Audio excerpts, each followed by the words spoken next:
Sir, ಇನ್ನೊಂದು ವಿಚಾರ, additional charge sheet ವಿಚಾರಕ್ಕೆ ಸಂಬಂಧಪಟ್ಟಂತೆ ಈಗ ಮೊದಲು ಸಿಕ್ಕಿರತಕ್ಕಂಥ ಒಂದು ಫೋಟೋನೋ 2 ಫೋಟೋನೋ ಅದರ ಸಾಚಾತನಕ್ಕೆ ಸಂಬಂಧಪಟ್ಟಂತೆ ಇನ್ನೂ ಕೂಡ ಎಲ್ಲಿಯೂ ಕೂಡ ಎನ್ಕ್ವೈರಿ ಆದಂಗಿಲ್ಲ.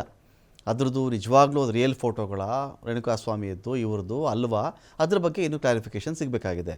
ಇದರ ನಡುವೆ ಇನ್ನೂ 2 ಫೋಟೋ ಸಿಕ್ಕಿದೆ, 3 ಫೋಟೋ ಸಿಕ್ಕಿದೆ, 8 ಫೋಟೋ ಸಿಕ್ಕಿದೆ, ರಿಕವರಿ ಆಗಿದೆ. ಒಂದು ಪಟ್ಟಣಗೆರೆ ಶೆಡ್ನಲ್ಲಿ ಕೊಲೆಯಾದ ಸ್ಥಳದಲ್ಲಿ ದರ್ಶನ್ ಇದ್ದಂಥ ಫೋಟೋ ಅಂತ ಹೇಳಲಾಗ್ತಾ ಇದೆ. ಇನ್ನೊಂದು ಕಾರು ಮುಂದೆ ತೆಗೆಸ್ಕೊಂಡಿರ್ತಕ್ಕಂಥ ಫೋಟೋ ಅಂತ ಹೇಳ್ತಾ ಇದ್ದಾರಲ್ಲ ಸರ್. ಈ 1000 ಪುಟಗಳ ಚಾರ್ಜ್ ಶೀಟು ಅಡಿಷ್ನಲಾಗಿ ಹಾಕಿದ್ದಾರಲ್ಲ, ಇದು ಕೂಡ ಈ ಫೋಟೋಗಳ ಒಂದು ವಿಚಾರವನ್ನು ಇಟ್ಕೊಂಡೇ ಬೇಲ್ಗೆ ಪ್ರಬಲವಾಗಿ ಆಕ್ಷೇಪವನ್ನು ಸಲ್ಲಿಸೋದಕ್ಕೆ ಈ ಹೆಚ್ಚುವರಿ ದೋಷಾರೋಪ ಪಟ್ಟಿ ಒಂದು ಕಾರಣವಾಗಬಲ್ಲದ ಅಂತ. ಈಗ ಏನೇನ್ ಚಾರ್ಜ್ ಶೀಟ್ ಜೊತೆಗೆ ಅವರು ವರದಿ ಆಗ್ಲಿ ಅಥವಾ ಎವಿಡೆನ್ಸ್ ಆಗ್ಲಿ ಸಬ್ಮಿಟ್ ಮಾಡಿದ್ದಾರೆ, ಅವೆಲ್ಲ ಕೂಡ that is subject two trial.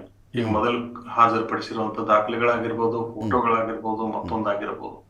ಅದೇ ರೀತಿ ಈಗ ಅವ್ರೇನ್ ಹಾಜರು ಮಾಡ್ತಾ ಇದ್ದಾರೆ ಇವು ಕೂಡ subject two trial. But at least evidence ಇದೆ, ಅದರ ಪ್ರಾಮುಖ್ಯತೆ ಎಷ್ಟರ ಮಟ್ಟಿಗೆ ಮೇಲ್ನೋಟಕ್ಕೆ ಸಾಬೀತು ಮಾಡ್ತದೆ ಅವರ ಆರೋಪ ಅಥವಾ ಇವರ ಪಾತ್ರ ಆರೋಪದಲ್ಲಿ ಅನ್ನೋದ್ರ ಬಗ್ಗೆ ಕೋರ್ಟ್ಗೆ ಮೇಲ್ನೋಟದ ಮೇಲೆ ತೀರ್ಮಾನ ತೆಗೆದುಕೊಳ್ಳೋದಕ್ಕೆ ಈ ಎಲ್ಲಾ ವರದಿಗಳು ಪ್ರಮುಖ ಪಾತ್ರವನ್ನು ವಹಿಸ್ತವೆ. ಹಾಗಾಗಿ ನಾನು ಹೇಳ್ತೇನೆ, ಈ ಮೊದಲಿಗೆ ಅವ್ರು ಏನು ಒಂದು ಗ್ರೌಂಡ್ ತಗೊಂಡಿದ್ರಲ್ಲ ಅಲಿಬಿ ಅಂತ ಹೇಳಿ, ಆ ಅಲಿಬಿ ಗ್ರೌಂಡ್ ಅನ್ನ ಡಿಸ್ಟ್ರಾಯ್ ಮಾಡೋದಕ್ಕೆ ಅಥವಾ ಫ್ರಸ್ಟ್ರೇಟ್ ಮಾಡೋದಕ್ಕೆ ಅವರು ಸಂಬಂಧಪಟ್ಟಂತ ದಾಖಲೆಗಳನ್ನು ಹಾಜರುಪಡಿಸ್ತಾ ಇದ್ದಾರೆ ಅಂತ ನನ್ನ ಅಭಿಪ್ರಾಯ. ಓಕೆ ಸರ್, ಈಗ Darshan case regular bail reject ಆಗೋದಕ್ಕೆ ಏನ್ ಬೇಕು, ಅಥವಾ ಅವರು ಈ ರೆಗ್ಯುಲರ್ ಬೇಲ್ ಅಪ್ಲಿಕೇಶನ್ ನಲ್ಲಿ ಯಾವ್ಯಾವ ಗ್ರೌಂಡ್ಸ್ ಅನ್ನ ತಗೊಂಡಿದ್ದಾರೆ, ಆ ಗ್ರೌಂಡ್ಸ್ ಅನ್ನ ಮೀಟ್ ಮಾಡೋದಕ್ಕೆ, ಅದನ್ನ ಕೌಂಟರ್ ಮಾಡೋದಕ್ಕೆ ಏನೇನ್ ಬೇಕು ಆ ಪಾಯಿಂಟ್ ಗಳನ್ನ ತಗೊಂಡಿದ್ದಾರೆ ಅಂತ ನನ್ನ ಅಭಿಪ್ರಾಯ. ಓಕೆ ಸರ್, ಈಗ ಇಲ್ಲಿ ಒಂದು ಕಡೆ ಮೆಡಿಕಲ್ ಬೇಲು ಇಂಟೀರಿಯಂ ಬೇಲಲ್ಲಿ ಒಂದು 6 ವಾರಗಳ ಕಾಲ ಇರಬೇಕಾದ್ರೇ ರೆಗ್ಯುಲರ್ ಬೇಲ್ಗೆ ಆ ಒಂದು ವೆಯ್ಟೇಜ್ ಸಿಗುತ್ತಾ ಸರ್? ಈಗ ವೆಯ್ಟೇಜ್ ಸಿಕ್ಕಿಬಿಡುತ್ತಾ? ಈಗ ಮೆಡಿಕಲ್ ಒಂದು ಕಡೆ ಇರಲಿ, ಇದ್ರ ಪಾಡಿಗೆ ರೆಗ್ಯುಲರ್ ಬೇಲ್ ಆಗ್ಬಿಡ್ಲಿ ಅಂತ ಹೇಳಿ ಬಯಸ್ತಾ ಇರ್ತಾರೆ, ಆ ವೆಯ್ಟೇಜ್ ಸಿಗುತ್ತಾ ಅದಕ್ಕೆ ಅಂತ? ಅದಕ್ಕೆ ಏನು ಸಂಬಂಧವಿಲ್ಲ. ಓಕೆ, ಅದು ಮೆಡಿಕಲ್ ಗ್ರೌಂಡ್ ಮೇಲೆ, ಇದು ಚಾರ್ಜ್ ಶೀಟ್ ಮೇಲೆ. ಓಕೆ ಸರ್, ಈಗ ಈ ಚಾರ್ಜ್ ಶೀಟ್ ಮೊದಲು ಹಾಕತಕ್ಕಂತಹ ಒಂದು 3992 ಪುಟಗಳದ್ದು ಅಂತ ಕೇಳ್ಪಟ್ಟಿದ್ದೀವಿ. ಈ ಚಾರ್ಜ್ ಶೀಟು ಮತ್ತು ಅಡಿಷನಲ್ ಚಾರ್ಜ್ ಶೀಟ್ ಅಂತ ಬಂದಾಗ ಸ್ವಲ್ಪ ತನಿಖೆ ಅಂಶಗಳು ಬಾಕಿ ಉಳ್ಕೊಂಡಿತ್ತು, ಇನ್ನೂ ಚೆಕ್ ಮಾಡಬೇಕಾಗಿತ್ತು, ವಿಚಾರಣೆ ಮಾಡಬೇಕಾಗಿತ್ತು ಅಂತೆಲ್ಲ ಬಂದಾಗ ಈ ಅಡಿಷನಲ್ ಚಾರ್ಜ್ ಶೀಟ್ನ ವ್ಯಾಲ್ಯೂ ಹೇಗಿರುತ್ತೆ ಸರ್ ಕೋರ್ಟ್ಗಳಲ್ಲಿ? ಎಕ್ಸ್ಟ್ರಾ ಎನ್ಕ್ವೈರಿ, ಮುಂದುವರೆದ ಎನ್ಕ್ವೈರಿ ಅಥವಾ ಮುಂದುವರೆದ ತನಿಖಾ ಭಾಗ, ಅದಕ್ಕೆ ಸಂಬಂಧಪಟ್ಟಂಥ ವರದಿಗಳು ಅಂತ ಬಂದಾಗ ತುಂಬ ತೂಕ ಇರುತ್ತಾ ಈ ಒಂದು ವರದಿಗೆ, ಅಥವಾ ಮೈನ್ ಮೊದಲಾಗಿ ಏನು ಸಲ್ಲಿಸಿರ್ತಾರೋ ಸಾರಾಂಶ ಎಲ್ಲ ಕೂಡ ಅದರಲ್ಲೇ ಇರುತ್ತಾ ಅಂತ? ಮೇನ್ ಚಾರ್ಜ್ ಶೀಟ್ ನಲ್ಲಿ ಹೆಚ್ಚು ಕಡಿಮೆ ಎಲ್ಲ ಬಂದಿರುತ್ತೆ. ಆದಾಗ್ಯೂ ಕೂಡ ಕೆಲವೊಂದು ರಿಪೋರ್ಟ್ ಬರ್ಬೇಕಾಗಿತ್ತು, ಬಂದಿರಲ್ಲ, ಅಥವಾ ಕೆಲವೊಂದು ಇನ್ನೂ ಮಾಹಿತಿ ಇನ್ನೂ ಸಂಪೂರ್ಣವಾಗಿ ತನಿಖೆ ಆಗಿರೋದಿಲ್ಲ, ಅಥವಾ ಫೋರೆನ್ಸಿಕ್ ಎಕ್ಸಾಮಿನೇಷನ್ ಆಗಿರುತ್ತೆ, ಅದ್ರ ಬಗ್ಗೆ ವರದಿ ಬಂದಿರೋದಿಲ್ಲ. ಹಾಗಾಗಿ ಇಂತ ಕೆಲವೊಂದು ಸಂದರ್ಭಗಳಲ್ಲಿ ಹೆಚ್ಚುವರಿ ಚಾರ್ಜ್ ಶೀಟ್ ಹಾಕೋದಕ್ಕೆ ಏನ್ ಮಾಡ್ತಾರೆ, ಅದು ಕ್ರಮ ಕೈಗೊಳ್ತಾರೆ.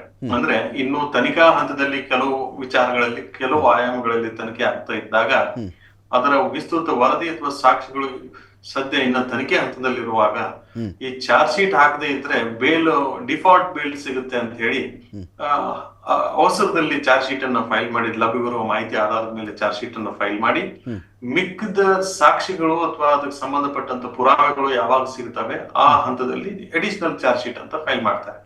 ಈ ಅಡಿಷನಲ್ ಚಾರ್ಜ್ ಶೀಟ್ ಮತ್ತು ಮೇನ್ ಚಾರ್ಜ್ ಶೀಟಿಗೆ ಕೆಲವು ಕಾಲಗಳ ಮಧ್ಯಂತರ ಅದರಲ್ಲಿ ಗ್ಯಾಪ್ ಇರುತ್ತೆ, ಟೈಮ್ ಗ್ಯಾಪ್ ಇರುತ್ತೆ. ಬಟ್ ಆದಾಗ್ಯೂ ಕೂಡ ಒಂದು ಪ್ರಶ್ನೆ ಉದ್ಭವ ಆಗುತ್ತೆ, ಇವೆಲ್ಲಾ ಸಾಕ್ಷಿಗಳನ್ನ ಮುಂಚೆನೆ ಯಾಕೆ ಹಾಜರು ಮಾಡಕ್ ಆಗ್ಲಿಲ್ಲ ಮತ್ತೆ ಈಗ ಯಾಕೆ ಹಾಜರು ಮಾಡ್ತಾ ಇದ್ದಾರೆ ಅನ್ನೋ ಪ್ರಶ್ನೆಗೆ ಪ್ರಾಸಿಕ್ಯೂಷನ್ ಕೂಡ ಉತ್ತರ ಕೊಡ್ಬೇಕಾಗತ್ತೆ.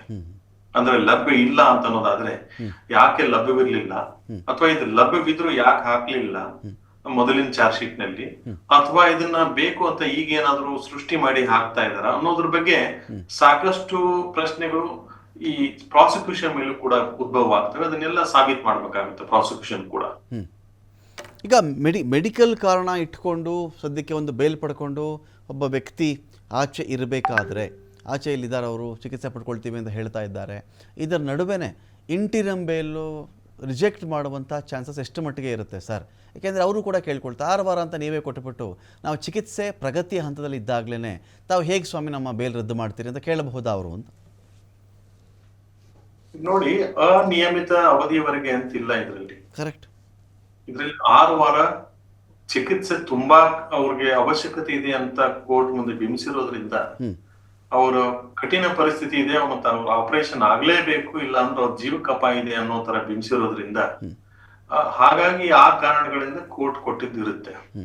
ಬಟ್ ಅಷ್ಟೊಂದು 6 ವಾರಗಳವರೆಗೂ ಕೂಡ ಇವರು ಹೇಳಿದ ಪ್ರಕಾರ ಅಲ್ಲಿ ನಡೆದಿಲ್ಲ ಅಂತಂದ್ರೆ, ಅಥವಾ ಇವರು ಕೋರ್ಟ್ ಮುಂದೆ ಯಾವ ರೀತಿ ರಿಕ್ವೆಸ್ಟ್ ಮಾಡಿದ್ರು ಆ ರೀತಿ ಸತ್ಯಾಸತ್ಯತೆ ಕೋರ್ಟಿಗೆ ಕಂಡು ಬರದೇ ಇದ್ದಲ್ಲಿ ಈ ಅಷ್ಟೊಂದು ತೀವ್ರತೆ ಇರ್ಲಿಕ್ಕಿಲ್ಲ ಆರೋಗ್ಯದ ಪರಿಸ್ಥಿತಿ, ಅಥವಾ ಆರೋಗ್ಯದ ಪರಿಸ್ಥಿತಿ ಹದಗೆಟ್ಟಿದೆ ಅಂತ ಏನು ವಾದ ಮಾಡಿದ್ರು, ಆ ತೀವ್ರತೆ ಬಗ್ಗೆ ಏನು ವಾದ ಮಾಡಿತ್ತು ಅದನ್ನ ಅಷ್ಟೊಂದು ತೀವ್ರತೆ ಇರ್ಲಿಕ್ಕಿಲ್ಲ ಅನ್ನೋ ಭಾವ ಕೋರ್ಟಿಗೆ ಬಂತು ಅಂದ್ರೆ ಕೋರ್ಟ್ ಅದನ್ನ ನಿರಾಕರಿಸಬಹುದು.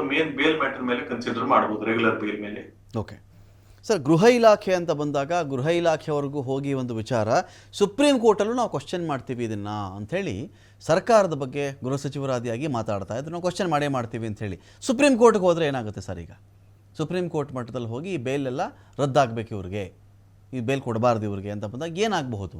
ಇದು ಬರೀ ಇಂಟ್ರಿಮ್ ಬೇಲ್ ಇರೋದ್ರಿಂದ, ಮೆಡಿಕಲ್ ಗ್ರೌಂಡ್ ಮೇಲೆ ಇರೋದ್ರಿಂದ ಕೋರ್ಟ್ ಸುಪ್ರೀಂ ಕೋರ್ಟ್ಗೆ ಹೋದ್ರು ಕೂಡ ಏನಾಗುತ್ತೆ ಅಂತಂದ್ರೆ, ಬೇಕಾದ್ರೆ ಒಂದು ಅರ್ಜಿ ಹಾಕಿ ಬೇಲ್ ವೆಕೇಟಿಂಗ್ಗೆ ಅಥವಾ ಬೇಲ್ ಕ್ಯಾನ್ಸಲೇಷನ್ಗೆ ಅರ್ಜಿ ಹಾಕಿ ಆದೇಶದ ಪ್ರಕಾರ ಹೈಕೋರ್ಟ್ ಏನಾದ್ರು ನೀವು ಹೇಳಿರುವಂತ ವಿಚಾರಗಳನ್ನ, ನೀವು ಮಂಡಿಸಿರುವಂತ ವಾದವನ್ನ, ನೀವು ಕೊಟ್ಟಿರುವಂತ ಸಾಕ್ಷಿಯನ್ನು ಪರಿಗಣನೆಗೆ ತೆಗೆದುಕೊಳ್ಳದೆ ಇದ್ದಲ್ಲಿ ನಮ್ಮ ಮುಂದೆ ಬನ್ನಿ ಅಂತ ಸುಪ್ರೀಂ ಕೋರ್ಟ್ ಪ್ರಾಸಿಕ್ಯೂಷನ್ ಹೇಳಿ ಆ ಅರ್ಜಿಯನ್ನ, ಅಪೀಲ್ ಅನ್ನ, ಸ್ಪೆಷಲ್ ಲಿವ್ ಪಿಟಿಷನ್ ಅನ್ನ ರಿಜೆಕ್ಟ್ ಮಾಡಬಹುದು, ಒಂದು ಲಿಬರ್ಟಿ ಕೊಟ್ಟು ಅಂತ ನನ್ನ ಅಭಿಪ್ರಾಯ ಈ ಹಂತದಲ್ಲಿ ಹೋದ್ರೆ.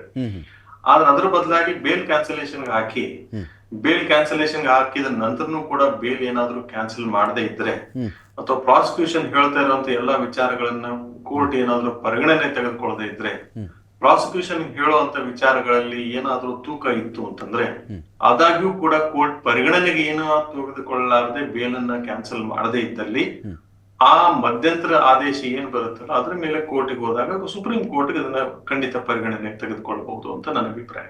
Okay okay, thank you Sanket Anagi sir, ಸಾಕಷ್ಟು ವಿಷಯಗಳ ಬಗ್ಗೆ ಮಾಹಿತಿ ಕೊಟ್ಟಿದ್ರಿ. Thank you so much sir, thank you so much.